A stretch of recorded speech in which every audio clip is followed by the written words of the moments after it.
Bonjour. Je vous souhaite la bienvenue chaleureusement. Je m'appelle Dmitri, je suis ingénieur de service chez GRP Automation. L'entreprise a déjà 5 années d'existence. Oui, nous travaillons uniquement avec des robots. Nous avons un peu de production interne, nous fabriquons des socles pour les robots, ainsi que des positionneurs. La liste des travaux de mise en service comprend l'installation directe du robot. Dans ce cas, il s'agit d'un positionneur, d'une station de nettoyage, ainsi qu'une formation de 2 jours. Une formation de base de 2 jours, c'est-à-dire les fondamentaux, la soudure, le déplacement du robot, les capacités de ce robot.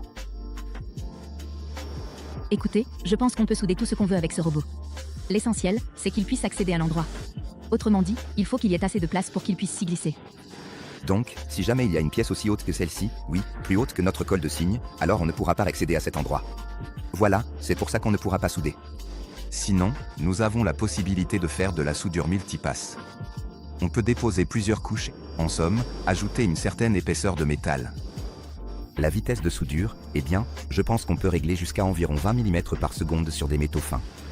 Mais ce n'est pas vraiment recommandé, car le cordon risque de ne pas être de bonne qualité.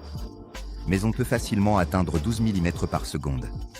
C'est déjà une très bonne vitesse, en réalité. Oui, le robot est également à 6 axes, dans ce cas précis, le 7e axe, c'est notre positionneur. Écoutez, pour la qualité, je pense que c'est vraiment très bien. Il ne tombe presque jamais en panne, il ne tombe pas en panne du tout, sauf si on les casse exprès. Il y a eu, oui, des situations où un client n'a pas vraiment fait attention, par exemple, il a tordu cet axe. C'était il y a 1 an. Mais sinon, en dehors de ça, non, il ne pose pas de problème. Oui, j'ai une confiance totale dans ces robots. Ils ne m'ont jamais laissé tomber, en fait. Tout dépend de la personne qui se trouve derrière cet équipement. De ses connaissances, de ses compétences qu'il acquiert au fil du travail. Oui, ici, le processus de travail est très important. Le plus important, c'est la formation. Ce n'est pas seulement que je donne une base, que nous donnons une base, mais aussi ce qui se passe ensuite.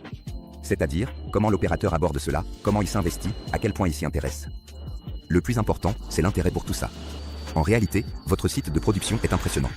Ce qui compte ici, c'est la propreté, du moins pour moi. C'est propre, les sols sont lisses, tout est impeccable.